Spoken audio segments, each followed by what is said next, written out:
में किसी को प्रपोज करेंगे और उसको फाइनलाइज कौन करेगा? फाइनलाइज करेगी शेयर होल्डर की जनरल मीटिंग, और ये मीटिंग इस ऑडिटर को फाइनलाइज कर सकती है। अच्छा, अब लॉ ने कहा क्या डायरेक्टर्स के पास ही इख्तियार है कि वो किसी को प्रपोज करें? तो भाई यहाँ पे एक जवाब है नहीं। अगर कोई शेयर होल्डर जिसकी एक शेयर होल्डर हो जाए या एक से ज्यादा शेयर होल्डर हो जाए, एक शेयर होल्डर हो जाए या एक से ज्यादा शेयर होल्डर हो जाए, तो अगर उनकी वोटिंग पावर एटलीस्ट 10% है तो वो भी किसी प्रैक्टिसिंग चार्टर्ड अकाउंटेंट फर्म को या चार्टर्ड अकाउंटेंट या प्रैक्टिसिंग आईसीएमए का नाम प्रपोज कर सकते हैं मीटिंग में। तो मीटिंग उसके ऊपर फैसला करेगी और मीटिंग का जो भी फैसला होगा वो बाय ऑर्डिनरी रेजोल्यूशन पास किया जाएगा। देयर आफ्टर ये सारी कहानी बताने के बाद मैंने आपको बताया कि qualification of auditor and disqualification of auditor. Qualification के ऊपर मैंने मजीद आपको समझा दिया कि कौन सा बंदा जो है वो ऑडिटर अपॉइंट हो सकता है कंपनी का। अगेन मैं दोबारा बता दूं कि प्रैक्टिसिंग चार्टर्ड अकाउंटेंट या practicing cost and management accountant किसी भी कंपनी का auditor statutory auditor external auditor appoint हो सकता है। हाँ, मगर अगर कोई कंपनी लिस्टेड है, अगर कोई कंपनी लिस्टेड है या कोई कंपनी जिसका कोई भी कंपनी जिसका पेड अप कैपिटल 10 मिलियन से अबव है, तो in that case only CA can be appointed as statutory auditor of that firm. अच्छा, आवाज आप लोगों को आ रही है? जरा मैसेज करें, मुझे एक मैसेज आया कि सर आपकी आवाज नहीं आ रही। हरी अप यार। और मुझे ये भी मैसेज करें कि आप लोगों को ये जो है क्वालिफिकेशन क्राइटेरिया क्लियर हो गया फर्स्ट ऑडिटर और सब्सिक्वेंट ऑडिटर का। ठीक है, डन है। ओके ओके ओके, जल्दी से अब मुझे ना ये कंक्लूड करने दें। ये जो मैंने हमारा कल वाला लेक्चर है इसको हम अगेन रिपीट कर रहे हैं। ठीक है, ये दोनों बातें अब क्लियर होगी। अब हम बात करेंगे डिसक्वालिफिकेशन ऑफ ऑडिटर के ऊपर। ऑडिटर्स जो कि एलिजिबल होते हैं, ऑडिटर्स जो कि एलिजिबल होते हैं फॉर द अपॉइंटमेंट, वो डिसक्वालिफाइड भी हो जाते हैं for being and appointment of statutory auditor.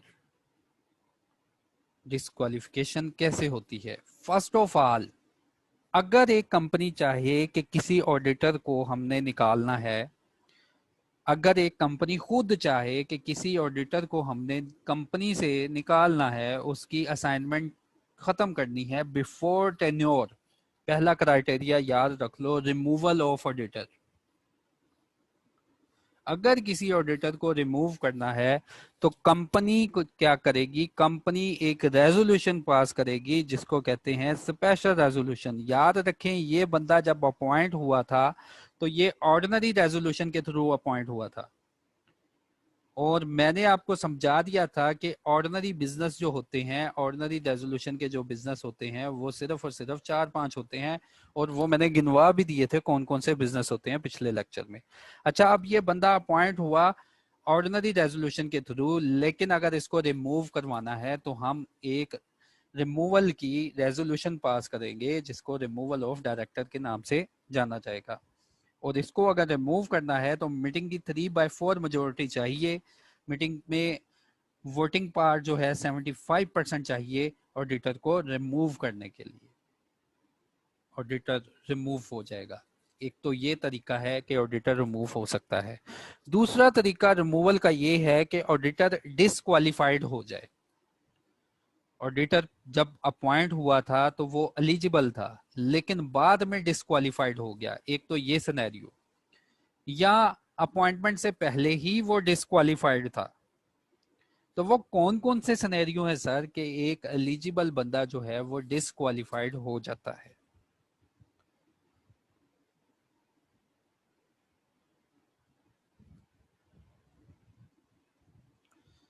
एक मिनट, पार्टनरशिप फॉर्म का बता दें जी, बता दूंगा। तो नेक्स्ट देखते हैं, first one criteria, eligibility criteria.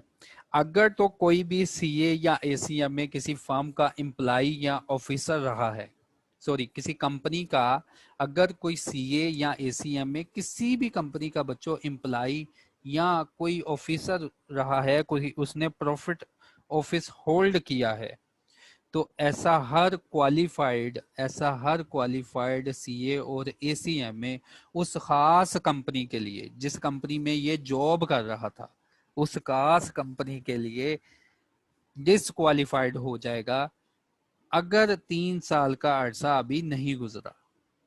मेरी बात को फॉलो करें जरा।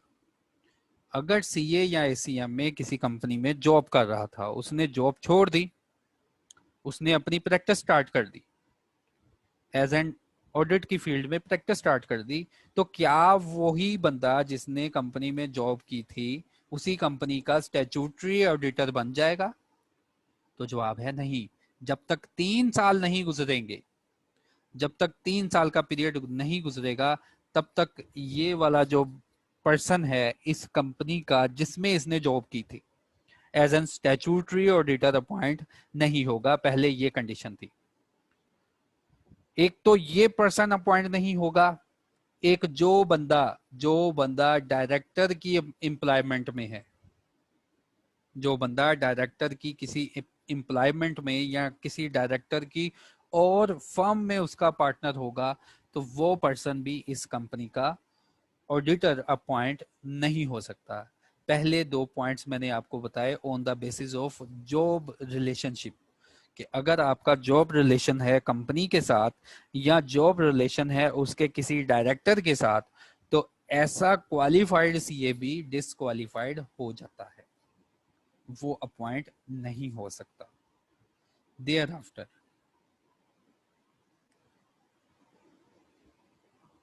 एक और पॉइंट है, सपोज ऑफ डायरेक्टर, डायरेक्टर की बीवी या डायरेक्टर अगर फीमेल है उसका हस्बैंड,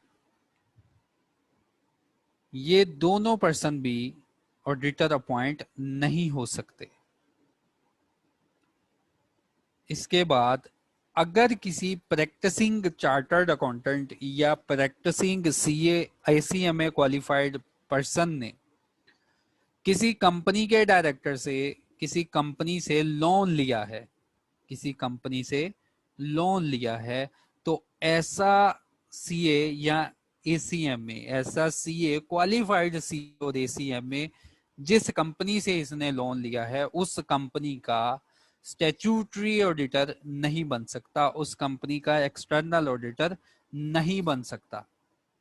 अगर कोई सीए या एसीएम में किसी कंपनी से लोन ले ले, किसी कंपनी से लोन ले ले, लोन किसी भी पर्पज के लिए ले ले, तो ऐसा क्वालिफाइड सीए और ऐसा क्वालिफाइड सीएम में जो कि प्रैक्टिस कर रहे हैं इस खास कंपनी के लिए जिसने इसको लोन दिया है, इसका एक्सटर्नल ऑडिटर या बच्चों इसका स्टैट्यूटरी ऑडिटर अपॉइंट नहीं हो सकता।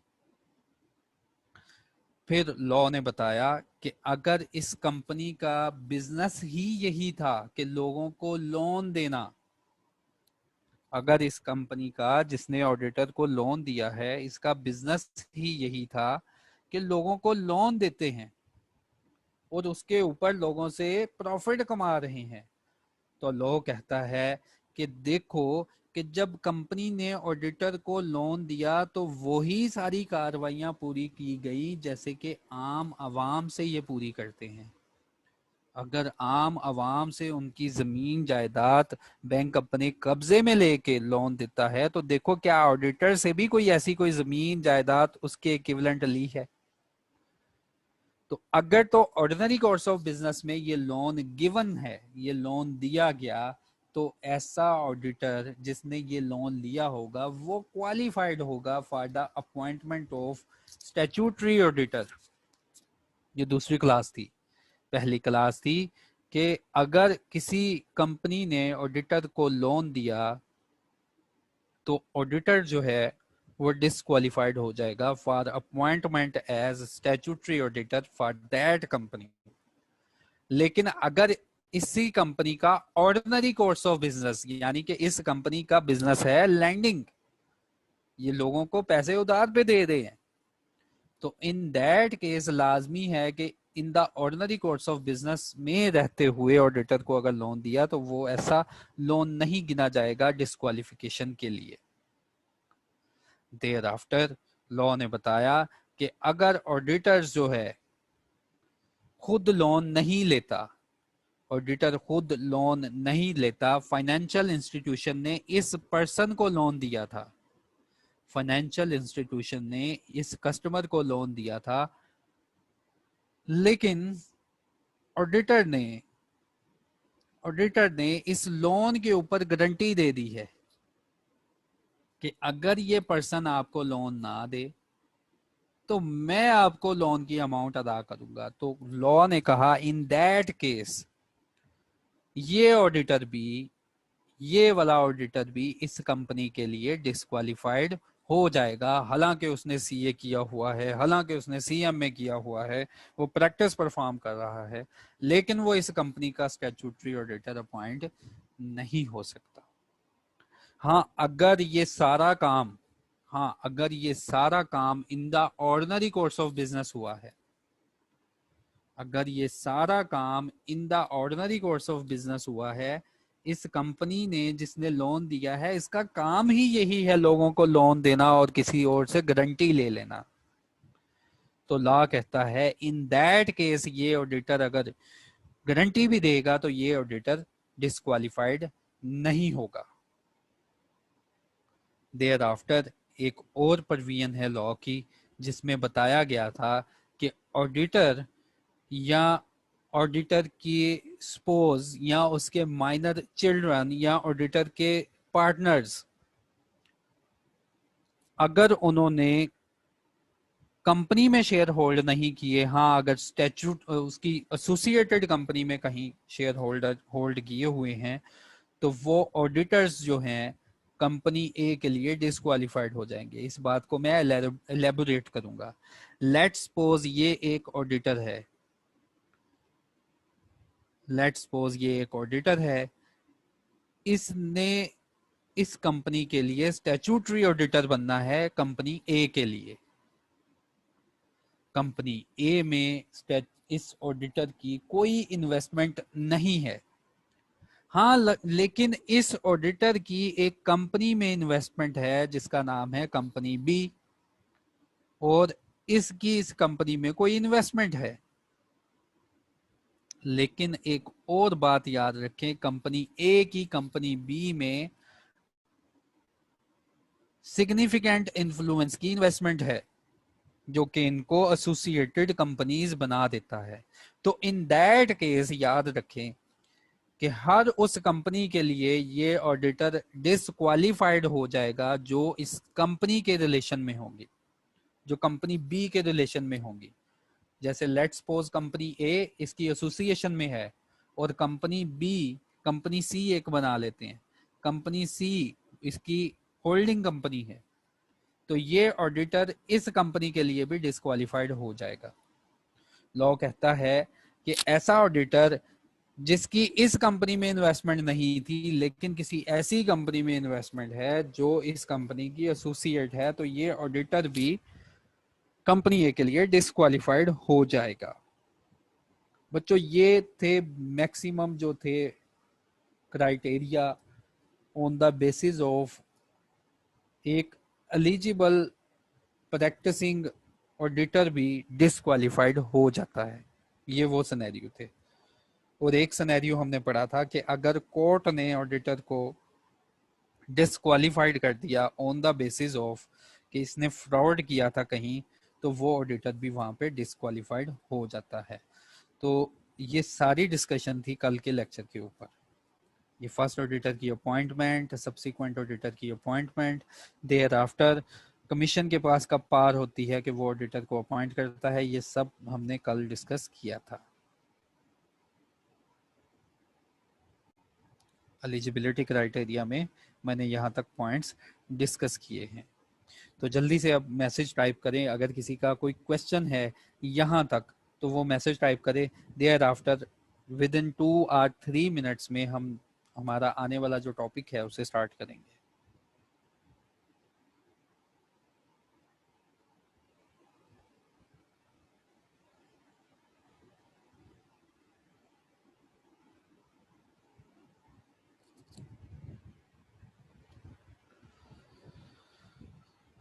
जी, यहाँ तक किसी का कोई क्वेश्चन है, क्लियर है तो मैसेज करें क्लियर का।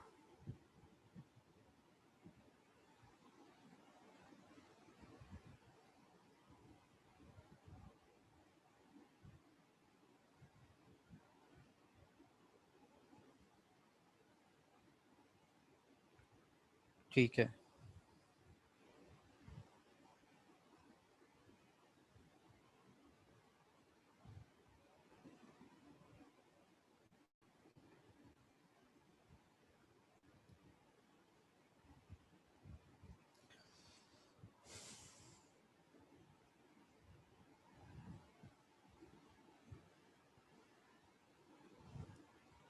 अब हम नेक्स्ट बात करेंगे। ये सारा क्राइटेरिया था कि एक ऑडिटर जो है वो डिस्क्वालिफाइड हो जाता है। नेक्स्ट देखिए, अभी मैंने आपको सिनेरियो बताया कि अगर एक ऑडिटर जिसने कोई शेयर होल्ड किए हैं अपने ऑडिट क्लाइंट के, अगर वो उस कंपनी का ऑडिटर बनना चाहता है तो उसे चाहिए कि वो शेयर्स जो हैं within 90 days disinvest कर दे।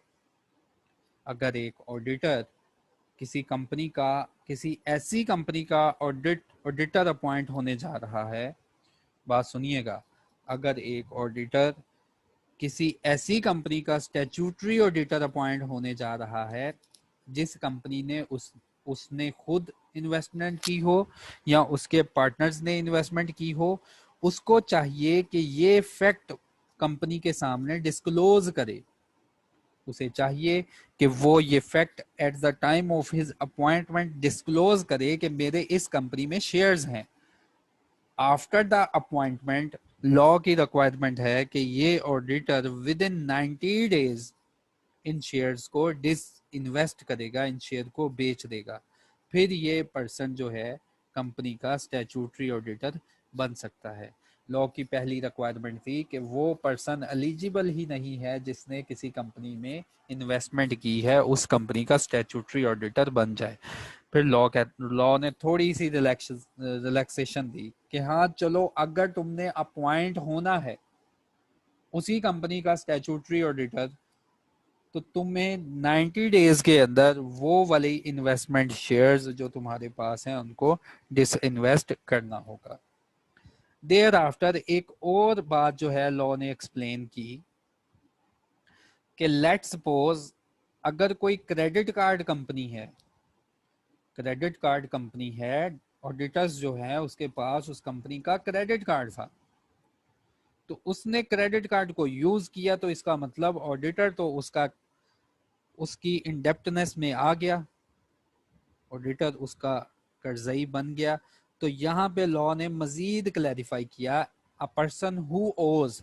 बच्चों ये वाला जो एमसीक्यू है ना, इसको अच्छी तरह याद कर लेना, ये पास पेपर में कई बार पूछी गई बात। पास पेपर में बताया जाता है कि लॉ कहता है कि हर वो बंदा जिसने कंपनी से लोन लिया है, अभी मैंने आपको बताया अभी, वो कंपनी के लिए डिसक्वालिफाइड है as an appointment of external auditor.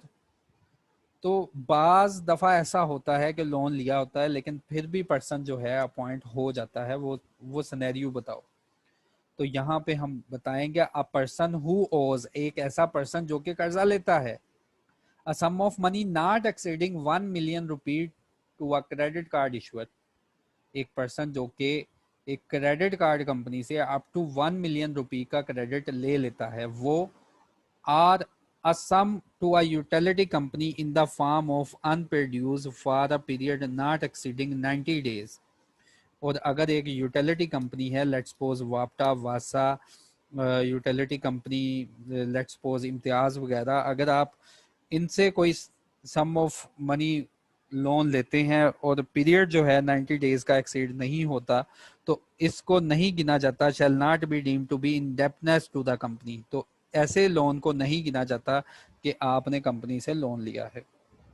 A person shall also not be qualified for appointment of the auditor of the company if he is disqualified for the appointment as an auditor of any other company which is that company subsidiary or holding company।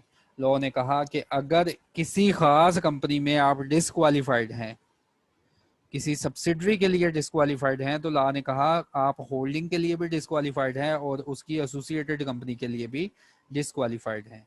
Let's suppose अगर आपने किसी एक company में भी आपकी disqualification है, आप एक कंपनी में अपॉइंट नहीं हो सकते, तो लॉ कहता है ऐसा ऑडिटर ना तो सब्सिडरी के लिए अपॉइंट होगा और ना होल्डिंग कंपनी के लिए अपॉइंटमेंट होगी उसकी। फिर अगर आफ्टर हिज अपॉइंटमेंट, अगर आफ्टर अपॉइंटमेंट ऑडिटर डिसक्वालिफिकेशन के ऊपर है, तो लॉ कहता है हम सोचेंगे कि ऑडिटर जो है उसकी उसी वक्त ऑफिस जो है वो विकेट हो गया जब उसको डिसक्वालिफिकेशन का पता चला। जब सबको पता चल जाएगा कि ये ऑडिटर जो है डिसक्वालिफिकेशन के ऊपर है, तो ये पर्सन उसी वक्त अपना ऑफिस विकेट कर देगा। A person not being qualified to be an auditor of the company or being or having become subject to any disqualification to act as auditor of the company shall be liable to the penalty level of 2। और अगर ऐसा auditor जो कि disqualified है लेकिन फिर भी company का एक्सटर्नल ऑडिटर अपॉइंट है, तो लॉ ने बताया ऐसे पर्सन के ऊपर लेवल 2 की पेनल्टी है। Appointment as auditor of a company of an unqualified person. Unqualified person का मतलब ना तो उसकी एजुकेशन थी, हाँ अगर एजुकेशन थी तो उसकी डिसक्वालिफिकेशन थी, जो कि डिसक्वालिफिकेशन हमने पीछे पढ़ी है, उनमें से कोई क्राइटेरिया फुलफिल हो रहा था। Of a person who is subject to any disqualification to such act shall be void. Law कहता है अगर आप किसी अनक्वालिफाइड पर्सन को अपॉइंट करेंगे तो उसकी अपॉइंटमेंट ही वाइड होगी। And where such appointment is made by a company, और अगर कंपनी ऐसी अपॉइंटमेंट करेगी, the commission may appoint a qualified person in place of the auditor as appointed by the company. तो अगर कोई कंपनी किसी डिसक्वालिफाइड पर्सन को as an auditor appoint करेगी, तो कमीशन के पास पार चली जाती है कि ऐसी कंपनी का ऑडिटर कोई अपॉइंट कर दे।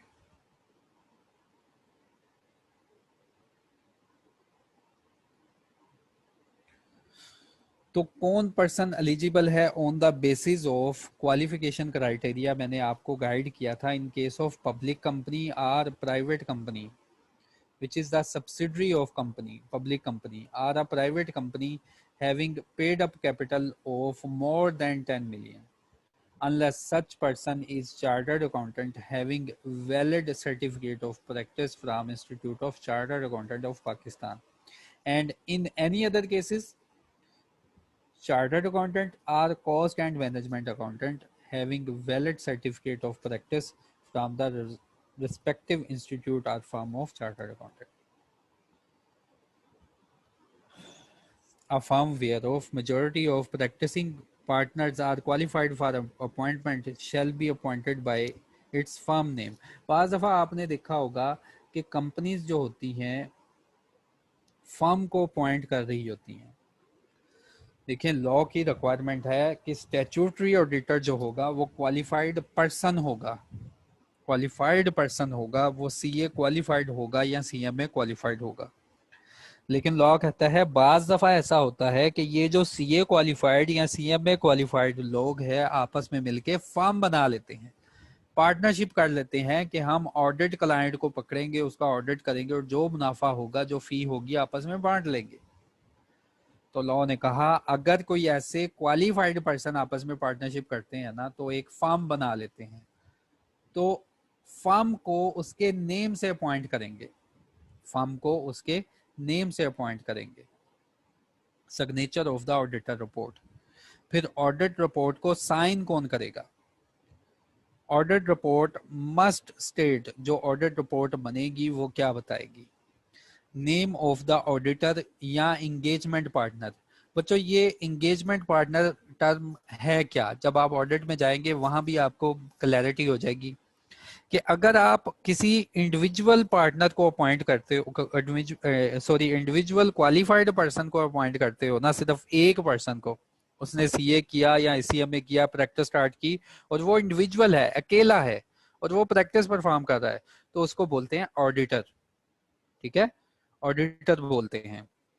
लेकिन इन केस कि अगर 3-4 ऑडिटर्स मिलके एक फर्म बना लें, फिर फर्म पूरी अपॉइंट हो जाए, तो फर्म में से ना एक ऑडिटर या एक से ज्यादा ऑडिटर जाते हैं, उनको हम बोलते हैं इंगेजमेंट पार्टनर। कि ऐसे पार्टनर्स, ऐसे फर्म के पार्टनर जो कि इस क्लाइंट का ऑडिट करेंगे, उसको बोलते हैं एंगेजमेंट पार्टनर। जैसे फर्गूसन है, अब उसमें कितने ज्यादा सीए सीएमएस बैठे हुए हैं, ऑडिट कर रहे हैं, लेकिन जब वो अपॉइंट होते हैं तो वो फर्गूसन अपने नाम से अपॉइंट होती है, लेकिन फर्गूसन की तरफ से लेटर जो है इंगेजमेंट का, एक पार्टनर लिखता है, एक क्वालिफाइड मेंबर लिखता है कि मैं फर्गूसन की तरफ से आपका ऑडिट करने आ रहा हूं, उस पर्सन को फिर बोलते हैं एंगेजमेंट पार्टनर। तो सिग्नेचर ऑफ ऑडिट रिपोर्ट का मतलब, audit report must state the name of auditor, engagement partner. Audit report must be signed, dated, and indicate the place at which it is signed. Where the auditor is an individual, वही बात जहां एक auditor खुद है, अकेला है, वो अपनी प्रैक्टिस परफॉर्म कर रहा है और आपने उसको ऑडिट पे रख लिया है। The report must be signed by him, report जो होगी वही ऑडिटर साइन करेगा। Where the auditor is a firm, जहां पे कोई फर्म अपॉइंट हो जाए, जैसे कि पीएमजी है, फर्गूसन है, कोई भी फर्म है, अगर कोई फर्म अपॉइंट हो जाए, report must be signed by the partnership firm with the name of the engagement partner. ये रिपोर्ट साइन करेंगे पार्टनरशिप फर्म के नेम के साथ, लेकिन साइन कौन करेगा? सॉरी, वही ऑडिटर साइन करेगा जो कि इंगेजमेंट पार्टनर के तौर पे इस फर्म में गया था। तो यहां था eligibility criteria on the basis of qualification, वो पढ़ दिया मैंने। और देयर आफ्टर इट्स रिपोर्ट को कौन साइन करेगा, जो ऑडिट करेंगे और इसकी जो रिपोर्ट बनेगी इसको कौन साइन करेगा, वो उसके ऊपर गाइडलाइन प्रोवाइड की गई। ये है स्टैट्यूटरी ऑडिट। इसके बाद है कॉस्ट ऑडिट।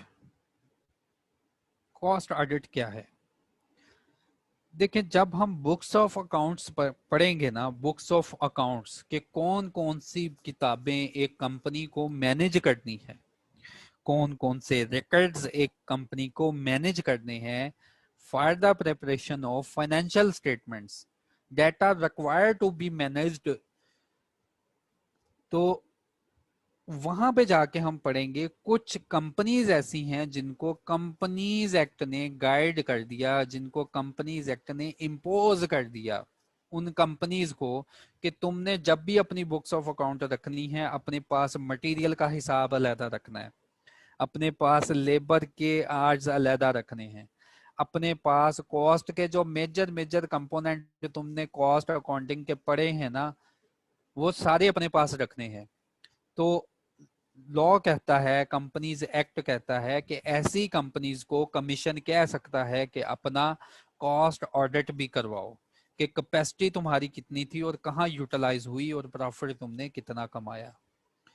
तो 5 कंपनियां पाकिस्तान में ऐसी हैं जिनके ऊपर लाजिम है कि वो अपना कॉस्ट ऑडिट करवाएं, जैसे कि मैंने पिक में भी दिखाया है कि cement industry, fertiliser, oil and ghee company, sugar mills और वीट कंपनीज जो हैं, इनके ऊपर लाजिम है पाकिस्तान में कि ये कॉस्ट ऑडिट अपना लाजमी करवाएं। तो कॉस्ट ऑडिट किससे करवाया जा सकता है? कॉस्ट ऑडिट जो है ये चार्टर्ड अकाउंटेंट से करवाया जा सकता है, कॉस्ट एंड मैनेजमेंट अकाउंटेंट से करवाया जा सकता है। और लॉ ने बता दिया, एक्ट ने बता दिया, जब ये ऑडिट करने आएंगे ना, इनकी सेम वही पार्ट्स, वही ड्यूटीज, वही लाइबिलिटीज होंगी जो कि एक स्टैट्यूटरी ऑडिटर की होती हैं। और याद रखें, अभी हमने ये नहीं पढ़ा कि कौन कौन सी ड्यूटीज होती हैं और कौन कौन सी लाइबिलिटीज होती हैं, कौन कौन सी पार होती हैं इन ऑडिटर्स की। अभी तक हमने सिर्फ ये पढ़ा है क्वालिफाइड कौन है for the appointment as statutory auditor, qualification क्या है, और उसके बाद कॉस्ट ऑडिट है, उसके लिए क्या क्वालिफिकेशन है।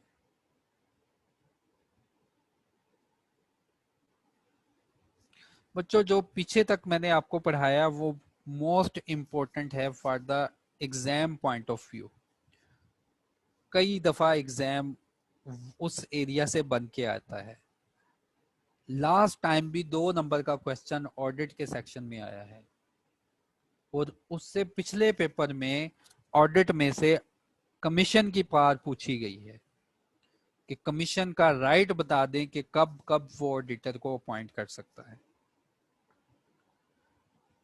Auditor right to information, auditor के पास कौन कौन से राइट होते हैं और वो कौन कौन सी इंफॉर्मेशन हासिल कर सकता है, और अगर किसी ने इंटरप्ट किया, अगर किसी ने उसको इंटरप्ट किया तो हर उस बंदे पर जो उसको इंटरप्ट करता है लेवल 3 की पेनल्टी इंपोज कर दी गई लॉ ने। ठीक है, ये एंड वाली स्लाइड का, ये स्लाइड का एंड वाला जो पैरा है उसको मैं एक्सप्लेन कर रहा हूं बच्चों, कि ऑडिटर के पास पार्स होती हैं कि वो कोई भी डॉक्यूमेंट जो कि रिलेटेड है कंपनी से आपसे क्लेम करवा ले, कंपनी की मैनेजमेंट से क्लेम करवा ले, या हर उस बंदे से क्लेम करवा ले जो इसकी कस्टडी में है। तो लॉ ने कहा कि अगर कोई पर्सन ऑडिटर को डिले करे, ऑडिटर को ऑब्स्ट्रक्ट करे, ऑडिटर को डॉक्यूमेंट्स ना प्रोवाइड करे जो कि वो रिक्वायर कर रहा है, या फॉल्स स्टेटमेंट करे, तो लॉ ने कहा इन केस ऑफ कंपनी उस पर्सन के ऊपर एक जुर्माना आयद करेंगे जो कि अप टू लेवल 3 का होगा। और हम सबको पता है लेवल 3 का जो फाइन है, मैंने ग्रुप में भी शेयर किया था, एक बहुत बड़ा फाइन है। ऑडिटर का राइट क्या है? ऑडिटर का राइट है कि असेस कर सकता है किसी भी टाइम कंपनी की बुक्स ऑफ अकाउंट्स को और कंपनी के वॉचर्स को। उसका राइट है कि वो इन बुक्स ऑफ अकाउंट की कॉपीज और इनके एक्सट्रैक्ट्स जो है वो ले सकता है। ऑडिटर का ये राइट है वो किसी भी पर्सन से एक्सप्लेनेशन जो है for the purposes of accounts वो कॉल कर सकता है। एक्सप्लेनेशन के लिए वो किसी डायरेक्टर, ऑफिसर या एम्प्लॉय की एक्सप्लेनेशन या इंक्वायरी कर सकता है। Any person holding or accountable for any company's book of account or vouchers. और ऑडिटर जो है किसी ऐसे बंदे की भी इंक्वायरी या उससे इंफॉर्मेशन एक्सट्रैक्ट करवा सकता है जो कि बुक्स ऑफ अकाउंट में उसके पास विद हेल्ड होगी। फिर किसी सब्सिडरी या अंडरटेकिंग अगर कोई कंपनी की है तो ऑडिटर उनके भी बुक्स ऑफ अकाउंट चेक कर सकता है। तो ये सारी स्लाइड बिल्कुल इजी है बच्चों, आप पढ़ोगे एक बार तो आपको याद हो जाएगी। देयर आफ्टर ऑडिटर की रिस्पॉन्सिबिलिटी क्या है? ऑडिटर की रिस्पॉन्सिबिलिटी एज इट इज आपको ऑडिट में जाके याद करनी होती है। ऑडिटर की रिस्पॉन्सिबिलिटी आप एक बार यहाँ पे खुद पढ़ लें।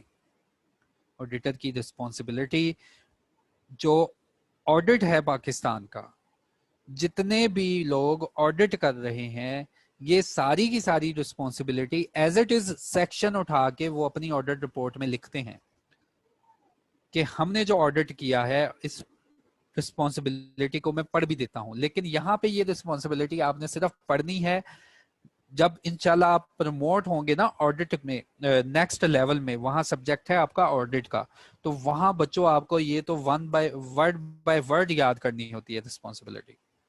ऑडिटर जब अपनी रिपोर्ट बनाता है तो ऑडिटर क्या कहता है? A company's auditor shall conduct the audit and prepare his report in compliance with the requirement of international standards on auditing as adopted by the Institute of Chartered Accountant of Pakistan. Auditor अपनी report में बताता है मैंने audit अपनी तरफ से नहीं किया, मैंने ऑडिट वैसा ही किया है जैसी कि मुझे रिक्वायरमेंट बताई गई थी ऑडिटिंग स्टैंडर्ड्स ने और जिनको इम्पोज किया आई कैप ने। फिर ऑडिटर क्या कहता है? A company auditor must carry out such examination to enable him to form an opinion as to. फिर ऑडिटर बताता है मैंने ये ऑडिट किया है कि मैं आपको एक ओपिनियन बताऊं, मैं आपको एक तजर्बा बताऊं, अपना ख्याल बताऊं कि whether the accounting records have been kept by the company and returns accurate for their audit have been received from the branches not visited by him। Auditor बताएगा कि क्या वाकई ही बुक्स ऑफ अकाउंट वैसे ही केप्ट किए हैं जैसे law ने बताया है, और क्या वो रिटर्न्स जो कि कंपनी की डिफरेंट ब्रांचेस कंपनी को भेज रही हैं जो मैंने विजिट नहीं की, क्या वो वाकई ही एक अच्छे मैनेज के अच्छे तरीकाकार से वो मैनेज की गई हैं। whether the company's financial statement are in agreement with the accounting records and return। फिर उन्होंने कह दिया कि फाइनेंशियल स्टेटमेंट्स, ऑडिटर एक गवाही एक और देगा कि कंपनी की फाइनेंशियल स्टेटमेंट क्या वैसे ही बनी है जैसे कि लॉ ने रिक्वायर किया है। तो ये सारी एक बच्चों एक रिस्पॉन्सिबिलिटी है, आप इसको पढ़ेंगे तो इंशाल्लाह क्लियर हो जाएगी पिक्चर आपको। ठीक है, एक बार इसको पढ़ लें। ये सारा सेक्शन जो है आपको ऑडिट की फील्ड में जाके याद करना होगा, इसमें कोई ऐसी बात नहीं है जो कि मुश्किल हो। तो अब मैं क्वेश्चनिंग की तरफ आऊंगा। आप लोगों का कोई जो कंसर्न है आज के लेक्चर से, या आज के लेक्चर में कोई चीज़ अगर आपको समझ नहीं आई तो वो ज़रा मुझे बताएं, मैं उसके बारे में फिर आपको गाइड करूं। ये 65 क्वेश्चंस हैं मेरे पास, तो स्टार्ट करते हैं सबसे पहले। जी अगर किसी का कोई क्वेश्चन है तो काइंडली टाइप करें, मैं वेट कर रहा हूँ।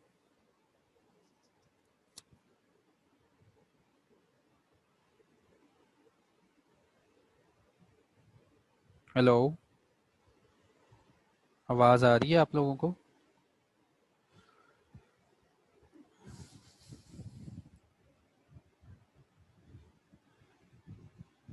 पार्टनरशिप फॉर्म का इकरा कह रही है स्टार्ट में बता दिया था, दोबारा बता दें।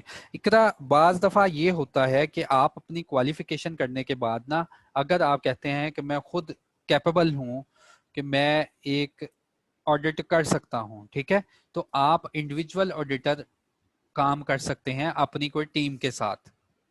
अपनी टीम, जैसे आप अपने पास MBA BCom अपने पास एक टीम बनाएं और उसको लीड करें, आप अपनी प्रैक्टिस आप परफॉर्म करें, ठीक है। तो इन दैट केस लॉ कहता है कि आप ऑडिट कर सकते हैं क्योंकि आप सारी रिक्वायरमेंट पूरी कर रहे हैं। लेकिन बाज दफा होता है कि कुछ कुलीग्स आपस में मिल जाते हैं, कुछ क्वालिफाइड पर्सन आपस में मिलके एक फर्म बना लेते हैं, एक पार्टनरशिप फर्म बना लेते हैं जो कि ऑडिटर्स की होती है, कि हमने ना पाकिस्तान में जितनी भी कंपनीज होंगी उन सबका ऑडिट करना है, और जो फी होगी वो आपस में एग्रीड, जो हमारा पार्टनरशिप एग्रीमेंट है उसके तहत इसको डिवाइड कर लेंगे। तो इन दैट केस वो फर्म कहलाती है पार्टनर्स की, कि इसमें ये पार्टनर्स मौजूद हैं, ये ऑडिटर्स हैं, ये ऑडिट करेंगे। अब एक कंपनी है वो कहती है आ जाए जी फर्म साहब आप हमारा ऑडिट करें, तो क्या सारे पार्टनर्स उठ के चले जाएंगे? सारे पार्टनर्स उठ के नहीं जाएंगे, इनमें से एक पर्सन जाएगा और ये दूसरे उसकी सुपरविजन में जा सकते हैं, लेकिन रिस्पॉन्सिबल एक पर्सन जाएगा जिसको बोलते हैं इंगेजमेंट पार्टनर। वो जाएगा इस कंपनी में, नाम यूज होगा फर्म का कि फर्गोसन फर्म अपॉइंट होगी, लेकिन अब फर्गोसन के अब सारे पार्टनर उठ के जाके बैठ जाएं कि फर्म अपॉइंट हो गई अब सारे आ जाओ इसका ऑडिट करें, नहीं। वहां में से एक कोई मखसूस पार्टनर जाएगा जिसको बोला जाता है इंगेजमेंट पार्टनर। फिर ऑडिट रिपोर्ट बनेगी, उसके एंड पे लिखा होगा कि ये ऑडिट किया फर्म ने, फर्गोसन ने, लेकिन इसको साइन कौन करेगा? वही इंगेजमेंट ऑडिटर जो कि ये ऑडिट करने गया था। ये है फर्म की सेंस और इंगेजमेंट पार्टनर। जी मैंने बता दिया इंगेजमेंट पार्टनर का। आरिफ मैंने बता दिया एंगेजमेंट पार्टनर का। Sir in a listed company only, जी Nabila, in a listed company and every company having a paid up capital of more than 10 million.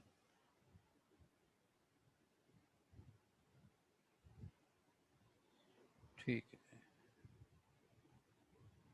Next question है। सर आ गई है समझ, डन। पार्टनरशिप फर्म का बता दें भाई, अगर किसी का क्वेश्चन है जल्दी बताएं मुझे। इंगेजमेंट पार्टनर ये नबीला का भी क्वेश्चन हो गया। Sir which firm are required to do their cost audit, kindly repeat their names sir. अच्छा, कौन कौन सी कंपनीज जो हैं कॉस्ट ऑडिट करवाएंगी, याद रखें, हर वो कंपनी जिसको कमीशन ने कह दिया ना कि तुम अपने वही बुक्स ऑफ अकाउंट बनाओ जो कि सेक्शन नंबर 220 ने बोले हैं, नाम रखना याद सेक्शन का, कि अगर कमीशन ने किसी भी कंपनी को कह दिया ना कि यार जैसा कंपनी एक्ट के सेक्शन नंबर 220 में बयान है ना कि तुमने बुक्स ऑफ अकाउंट अपने पास रखने हैं, तुम वैसे बुक्स ऑफ अकाउंट रखो, तो कहता है हर उस कंपनी पे फिर लाजिम हो जाता है कि अपने पास जो है कॉस्ट ऑडिट करवाएं, अपना कॉस्ट ऑडिट करवाएं। तो वो 5 कंपनीज जिनके ऊपर लाजमी है, इनके अलावा एक तो वो कंपनी जिसको कमीशन खुद कह देगा कि वो सारे बुक्स ऑफ अकाउंट मैनेज करो जो कि सेक्शन नंबर 220 ने बोले हैं, और कॉस्ट के रिकॉर्ड्स मैनेज करो जो कि सेक्शन नंबर 220 ने बोले हैं, तो वो कंपनी फिर अपना कॉस्ट ऑडिट भी करवाएगी। लेकिन उनके अलावा 5 इंडस्ट्रीज ऐसी हैं कि अगर आप उनमें परफॉर्म करेंगे ना तो अपने पास लाजमी कॉस्ट ऑडिट करवाएंगे। कॉस्ट ऑडिट के लिए सीमेंट कंपनी, सीमेंट इंडस्ट्री जो है, oil and ghee industry, sugar industry, sugar mills, wheat industry, flour mills, और फर्टिलाइजर कंपनीज, इनके लिए स्टैट्यूटरी रिक्वायरमेंट है, लॉ की रिक्वायरमेंट है कि पाकिस्तान में ये 5 अगर तुमने काम करने हैं ना तो इनके लिए लाजमी है कि आप कॉस्ट ऑडिट करवाएं। तो ये थी कॉस्ट ऑडिट की। फिर कॉस्ट ऑडिट करवाने के लिए इसके राइट्स एंड ड्यूटीज बता दी, कह दिया गया कि इसकी वही राइट्स एंड ड्यूटीज होगी जो कि तुम इस लेक्चर खत्म होने के बाद पढ़ोगे, जो स्लाइड मैं आपको भेजूंगा। एंड पे राइट्स एंड ड्यूटीज हैं कि ऑडिटर कुछ भी मांग सकता है, ऑडिटर कुछ भी रिक्वायर कर सकता है relating to the books of account.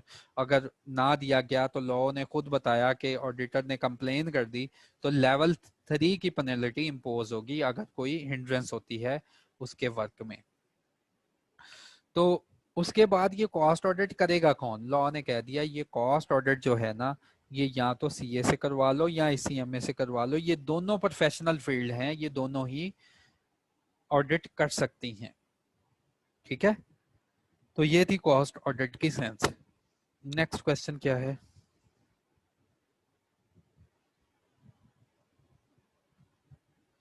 Next question, why commission selected 5 industries only, commission ने ये 5 इंडस्ट्रीज क्यों सिलेक्ट की है? ये जवाब मैं कमीशन से लाजमी पूछूंगा गुलाम, कि 5 इंडस्ट्रीज ही क्यों सिलेक्ट की, बाकियों का क्या किया है। ठीक है।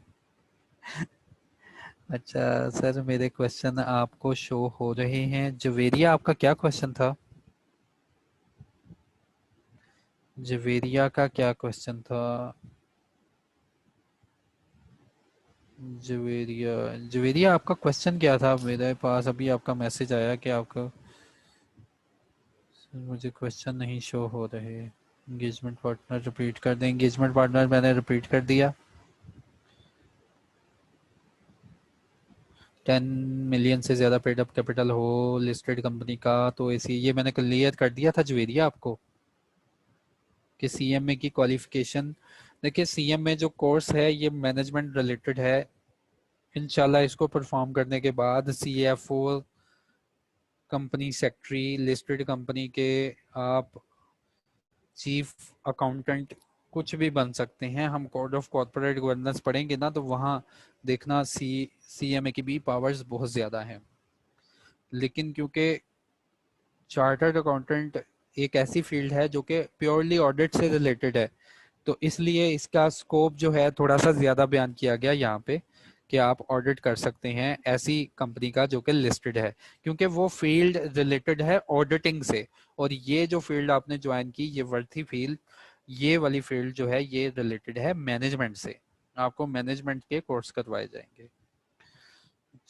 Is bare act include company act separate act? Daniyal ये क्या पूछ रहे हो, what is bare act, is this act? Bare act का मतलब होता है कि आप वही लॉ पढ़ें जो कि पार्लियामेंट ने पास कर दिया है। अच्छा, एंगेजमेंट पार्टनर बता दिया मैंने, 10 मिलियन से ज़्यादा बता दिया सर। एक ऑडिटर ने लोन लिया किसी कंपनी से बट वो रिटर्न कर दिया, ठीक है, तो सही है, अपॉइंट हो सकता है। लोन लिया है, उसको अदा कर दिया तो अपॉइंट हो सकता है, ठीक है, लेकिन लोन ना लिया हो। वेल अंडरस्टूड, ठीक है। उसके बाद पूछा गया मुझसे पेड अप कैपिटल 10 मिलियन है, पेड अप कैपिटल 10 मिलियन है। अच्छा सर, 10 मिलियन से ज़्यादा पेड अप कैपिटल हो जाए तो सीएमए वाले देखो, जवेरिया सीएमए जो है ना, ये एक मैनेजमेंट की फील्ड का कोर्स है। ये रिक्वायरमेंट होती है कि जो लिस्टेड कंपनीज होती हैं उनका जो सीएफओ होगा, उनका जो डायरेक्टर अकाउंट्स होगा, उनका जो सेक्रेटरी होगा, वो प्रोफेशनली क्वालिफाइड हो, वो सीएमए हो, ठीक है। तो 10 मिलियन का मतलब हरगिज ये नहीं कि 10 मिलियन से ऊपर जी सीए बेटर है या सीए फील्ड अच्छी है। तो वो एक ऑडिट लाइन है और ये एक मैनेजमेंट लाइन है, ठीक है। तो मैनेजमेंट लाइन में हमारे पास मैनेजमेंट की पार्ट्स हैं हमारे पास, तो जो ऑडिट लाइन में है उनके पास ऑडिट की पार्ट्स हैं। Removal of auditor required 3/4, how much percentage? 75%। अच्छा सर, क्या बोर्ड जहाँ सिंपल लिखा होता है वो, और बोर्ड ऑफ डायरेक्टर? जी बोर्ड, बोर्ड का वर्ड बोर्ड यूज होता है कंपनीज एक्ट में, या बोर्ड ऑफ डायरेक्टर्स यूज हो जाए तो सेम ही मीनिंग है। अगर डायरेक्टर आपस में मुत्तफिक नहीं है तो कोई वोटिंग हो सकती है अपॉइंटमेंट के लिए। देखिए, डायरेक्टर्स मुत्तफिक होंगे लाजमी किसी ना किसी एक पॉइंट पे, ठीक है। डायरेक्टर्स जो होते हैं, ऐसा नहीं होता कि वहां पे डायरेक्टर ही लड़ना शुरू हो जाए। मैंने पहले बताया था कि ये पैसों का मामला होता है, और जहां पे पैसों के मामले हो जाए ना, तो वहां पे ये बंदा सीरियस होता है कि हमने किससे ऑडिट करवाना है, और कौन मुत्तफिक हो जाते हैं, वो रेजोल्यूशन पास करते हैं। फिर बोर्ड ऑफ डायरेक्टर्स की जो शेयर होल्डिंग है, वो उनकी पार्ट्स डिफरेंट होती हैं, फिर उनकी भी वोटिंग होती है, ठीक है। तो वोटिंग जो है वो सिमिलर नहीं हो सकती, या जो है उसको आप कह रही हैं कि वो डिसएग्रीमेंट आपस में करते रहे हर बार, तो देखें इनके ऊपर फिर फाइन भी है, फिर कमीशन दरमियान में आ जाएगा और फाइन भी इम्पोज कर देगा।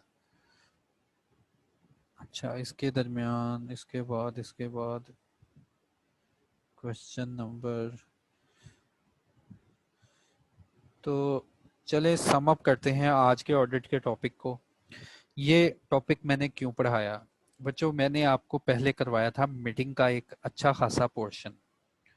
उस मीटिंग के पोर्शन में मैंने आपको बताया था कि शेयर होल्डर्स जो हैं उन्होंने कुछ बातें डिसाइड करनी होती हैं, उन्होंने कुछ फैसला करना होता है। ये मीटिंग का नोटिस है मेरे पास, ये देखें, ये एक कंपनी है, ये एक लिस्टेड कंपनी है। ये देखें, इसके नोटिस में एक ऑर्डिनरी बिजनेस आ रहा है, इसके नोटिस में एक ऑर्डिनरी बिजनेस आ रहा है, इसके एजेंडा में एक आइटम है ordinary business, appointment auditor and to fix their remuneration. Member are hereby given notice that the audit committee and the board of directors have recommended the name of retiring auditors MS Riaz Ahmed and Company Chartered Accountants for reappointment as auditors of the company। देखें, जब हम code of corporate governance पढ़ेंगे ना, वहां पे फिर हम directors की कमिटीज भी पढ़ेंगे, फिर मेजर बोर्ड ऑफ डायरेक्टर्स भी पढ़ेंगे। कहता है कि इस नोटिस में उसने बताया कि भाई आपने एक मीटिंग में आना है जहां पे ना हम एक ऑडिटर को प्रपोज करने जा रहे हैं। फिर इसने बताया कि वो ऑडिटर प्रपोज कैसे किया। कहता है जी, पहले तो एक थी कंपनी की ऑडिट कमेटी, कंपनी की एक ऑडिट कमेटी थी जिसमें डायरेक्टर्स थे। पहले उसने फाइनलाइज किया, फिर बोर्ड ऑफ डायरेक्टर्स ने फाइनलाइज किया, देन हम आपको इसका नाम रिकमेंड कर रहे हैं, हम आपसे गुजारिश कर रहे हैं कि आएंगे जब आप मीटिंग में, तो ये एक रियाज एंड कंपनी है, रियाज एंड कंपनी है, ये चार्टर्ड अकाउंटेंट्स की कंपनी है, तो ये रिटायर हो गई है, हम आपको कह रहे हैं कि आके आपकी मर्जी है कि इसको रीअपॉइंट कर लें, ठीक है, ये गुजारिश की गई है। तो इस गुजारिश को एक्सप्लेन करने के लिए ना मजीद बच्चों मैंने ये ऑडिट में आपको जो स्लाइड्स थी ये पढ़ाई। इसी तरह अब मैं आपको एक और एजेंडा आइटम के ऊपर डिटेल में पढ़ाऊंगा। कल का टॉपिक मैं टारगेट करूंगा डिविडेंड को, और डिविडेंड को टारगेट करने से पहले ग्रुप में मैं सेक्रेटेरियल प्रैक्टिसेस जो कि रिलेटेड हैं ऑडिटर की अपॉइंटमेंट से, वो मैं आपको भेजूंगा। याद रहे एग्जाम में कभी नहीं पूछा गया कि ऑडिटर की अपॉइंटमेंट की सेक्रेटेरियल प्रैक्टिसेस क्या हैं, लेकिन हमारे सिलेबस में मेंशन है कि तुमने जब ये कंपनी लॉ पढ़ना है तो सेक्रेटेरियल प्रैक्टिसेस वो सारे नोटिस देखने हैं, और वो सारे अपॉइंटमेंट की कंसेंट देखनी है कैसे बनती है, कि कैसे एक ऑडिटर को अपॉइंट किया जा सकता है। और वो बच्चों लैंग्वेज फिक्स होती है, वो नोटिस फिक्स होते हैं, कोई भी कंपनी उसमें एग्जाम लगा के अपना नोटिस बना सकती है, ठीक है। तो आज का मेरा टॉपिक था जो कि मैंने टारगेट किया ऑडिटर्स का, और इंशाल्लाह कल का मेरा टॉपिक होगा डिविडेंड के ऊपर, कि ये डिविडेंड है क्या, ये कैसे अप्रूव होता है, ये कैसे रिकमेंड होता है, ठीक है। रिकमेंड का मतलब बोर्ड ऑफ डायरेक्टर आपको गुजारिश करेंगे, बोर्ड ऑफ डायरेक्टर आपको मशवरा देंगे, जैसे नीचे ऑडिटर का मशवरा दिया था ना कि हम आपको मशवरा दे रहे हैं कि ये वाला ऑडिटर रख लें, इसी तरह डिविडेंड हम इंशाल्लाह कल स्टार्ट करेंगे। तो डिविडेंड के ऊपर भी बोर्ड ऑफ डायरेक्टर्स जो हैं वो अपनी रिकमेंडेशन देंगे कि हम आपको रिकमेंड कर रहे हैं कि ये डिविडेंड जो है ये आप अपने शेयर होल्डर्स को अप्रूव कर लें। तो डिविडेंड की कल एग्जाम इंशाल्लाह उसकी सेक्रेटेरियल प्रैक्टिसेस और लॉ में क्या क्या कौन कौन सी प्रोविजन है वो परफॉर्म करेंगे। तो अब किसी का कोई क्वेश्चन है relating to auditors? I think so मैंने बहुत ब्रीकली जो है ब्रीफली इसको डिफाइन कर दिया, समझा दिया कि ऑडिटर की अपॉइंटमेंट के कौन कौन से क्राइटेरिया हैं, फर्स्ट ऑडिटर कौन है, सबसीक्वेंट ऑडिटर कौन है, अगर फर्स्ट ऑडिटर और सबसीक्वेंट ऑडिटर इनको रिमूव करो या अपॉइंट ही ना करो तो पार किसके पास चली जाती है, कौन अपॉइंट करेगा। देयर आफ्टर मैंने यहाँ पे आपको पढ़ाया कि इनकी फी कौन अपॉइंट कर, फी कौन देगा, इनको कौन डिसाइड करेगा फी के ऊपर, और इनको कैसे रिमूव किया जाएगा। अगर एक ऑडिटर को रिमूव किया जाता है तो ऑडिटर का राइट बनता है कि वो एक रिप्रेजेंटेशन करे, मीटिंग में रिप्रेजेंटेशन लिख के करे कि मैं क्या फील करता हूँ कंपनी के अफेयर्स के बारे में।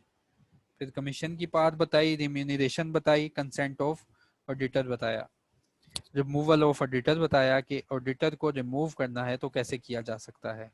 देयर आफ्टर डिटेल में मैंने एलिजिबिलिटी क्राइटेरिया और आज तो मैंने पिक्चर्स बना के समझा दिया कि एक ऑडिटर जो है एक क्वालिफाइड, एक सीए क्वालिफाइड, एक सीएमए क्वालिफाइड बंदा किसी भी कंपनी के लिए इन एलिजिबल हो जाता है, वो किसी भी कंपनी के लिए डिसक्वालिफाइड हो जाता है कि उसको ऑडिट करने नहीं दिया जा सकता। तो एक्सटर्नल ऑडिटर को याद रखना है स्टैट्यूटरी ऑडिटर भी बोला जाता है। तो देयर आफ्टर मैंने आपको ये पढ़ाया कि इनकी क्वालिफिकेशन क्या होती है, फिर मैंने बताया कि ऑडिट रिपोर्ट को साइन कौन करता है। जी मैं बताने लगा हूँ ऑडिट रिपोर्ट को साइन कौन करता है। ऑडिट रिपोर्ट को अगर एक इंडिविजुअल बंदा अपनी सोल प्रैक्टिस पाकिस्तान में परफॉर्म कर रहा है, उसकी एक अपनी टीम है, तो अपनी सोल प्रैक्टिस परफॉर्म कर रहा है, अगर वो ऑडिट करने गया किसी कंपनी का तो उस कंपनी की ऑडिट रिपोर्ट को वही इंडिविजुअल मेंबर साइन करेगा। हाँ अगर तीन चार क्वालिफाइड सीए या सीएमए आपस में मिल जाएं, एक फर्म बना लें, तो पार्टनरशिप जो फर्म है वो अपॉइंट तो होगी अपने नाम के साथ, लेकिन सारे के सारे पार्टनर्स उठ के ऑडिट करने नहीं चले जाएंगे। अगर सबने भी जाना हुआ तो किसी एक की सुपरविजन में जाएंगे। एक पर्सन लेटर लिखेगा कंपनी को कि आपने लेट सपोज रियाज अहमद को अपॉइंट किया है अपना स्टैट्यूटरी ऑडिटर, तो मैं मिस्टर कैसर इकबाल वहां पे एक सीए क्वालिफाइड मेंबर हूं, मैं आपको खत लिख रहा हूं कि मैं अपनी टीम लेके आने लगा हूं। ठीक है, तो वो जो बंदा लिखता होता है ना खत और जाके अपनी सुपरविजन में ऑडिट परफॉर्म करवाएगा फर्म की तरफ से, उसको बोलते हैं एंगेजमेंट पार्टनर। फिर इन दैट केस फर्म में इन दैट केस अगर ऑडिट रिपोर्ट फाइनलाइज होगी तो यही एंगेजमेंट पार्टनर उस रिपोर्ट को साइन करेगा, लेकिन फर्म का नाम यूज करके ऑडिट रिपोर्ट को साइन करेगा। देयर आफ्टर मैंने आपको बताया कि कॉस्ट ऑडिट भी कोई चीज होती है। कंपनीज एक्ट का सेक्शन नंबर 2020 उसमें बताया गया है कि कुछ कंपनीज जो हैं उनको रिक्वायर्ड है कि वो अपने कॉस्ट कंपोनेंट्स के ऊपर बुक्स ऑफ अकाउंट को मैनेज करें। तो वो तमाम कंपनियां और हर वो कंपनी जिसको कमीशन खुद कह दे आके, एससीसीपी खुद कह दे, इंफॉर्म कर दे कि भाई तुमने भी कॉस्ट ऑडिट को मैनेज करना है, तुमने भी कॉस्ट कंपोनेंट को मैनेज करना है, तो वो सब लोग चार्टर्ड अकाउंटेंट या सीएम में से, इसके ऊपर कोई लिमिट नहीं यार कि पेड अप कैपिटल कितना हो कॉस्ट ऑडिट में। कॉस्ट ऑडिट में याद रखो कोई लिमिट नहीं, जितना मर्जी पेड अप कैपिटल हो, इन दोनों में से कोई पर्सन भी कॉस्ट ऑडिट परफॉर्म कर सकता है, कैपेसिटी ऑडिट परफॉर्म कर सकता है। पाकिस्तान में 5 इंडस्ट्रीज ऐसी हैं जो कि बाय डिफॉल्ट कमीशन ने बोल दिया है, एससीसीपी ने बोल दिया है कि ये अपना हर साल कॉस्ट ऑडिट करवाया करेंगी और रिपोर्ट पब्लिश किया करेंगी। देयर आफ्टर मैंने आपको बताया कि राइट्स क्या होते हैं ऑडिटर के। ऑडिटर के पास कौन कौन से राइट हैं, वो कौन कौन सी प्लेस को विजिट कर सकता है, हर उस प्लेस को विजिट कर सकता है, हर उस डॉक्यूमेंट को विजिट कर सकता है जिसमें कंपनी का रिकॉर्ड मौजूद है। अगर ऑडिटर की काम में दखल अंदाजी की गई तो लेवल 3 की पेनल्टी इम्पोज होगी। ड्यूटीज ऑफ ऑडिटर में मैंने आपको कहा, एक बार इसको खुद पढ़ लें, बिल्कुल आसान ड्यूटीज हैं और ये word to word audit report में यही बातें लिखी जाती हैं। आप किसी भी कंपनी की ऑडिट रिपोर्ट देखें, इनफैक्ट मैं आपको एक ऑडिट रिपोर्ट भी भेज दूंगा, आप देखेंगे कि ये जो सेक्शन नंबर 249 है, ऑडिटर जब अपनी रिपोर्ट बनाएगा तो हवाला देगा कि मैंने ऑडिट किया है जैसा कि इंटरनेशनल अकाउंटिंग स्टैंडर्ड ने मुझे बताया वैसे, और जैसा कि कंपनीज एक्ट के सेक्शन नंबर 249 ने मुझे मेरी ड्यूटीज लगाई थी वैसे मैंने ये ऑडिट किया है। फिर वो सारी बातें वन बाय वन यही करेगा बार बार कि मैं गवाही देता हूं कि मैंने जो है जैसा मुझे गाइडलाइन की गई थी कि अपनी ओपिनियन दो, मैं वैसे ही अपना एक ओपिनियन आपको दे रहा हूं कि कंपनी के बुक्स ऑफ अकाउंट किस तरह मैनेज किए गए हैं। ठीक है, ये सारे ओपिनियन है कि यहाँ पे ओपिनियन ये भी है कि वेदर द ज़कात है बिन डिडक्टेड और नॉट। ज़कात के ऊपर भी कंपनीज एक्ट सख्त है, वो कहता है जी देखो कंपनी ने ज़कात डिडक्ट की है डिविडेंड से। तो ये सारी चीजें आप यहाँ पे देख लेंगे।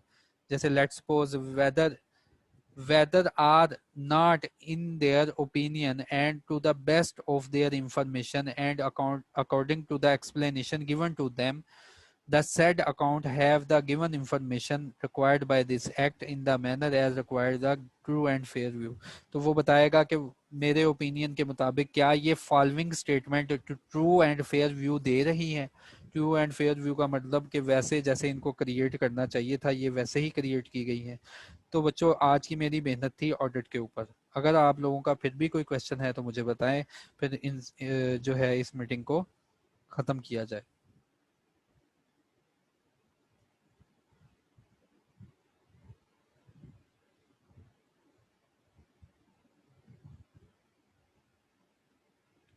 चले मजीद इसके अलावा अगर किसी का कोई क्वेश्चन है only related to the corporate law तो वो सोशल ग्रुप में पूछे। थैंक यू, अल्लाह हाफिज़।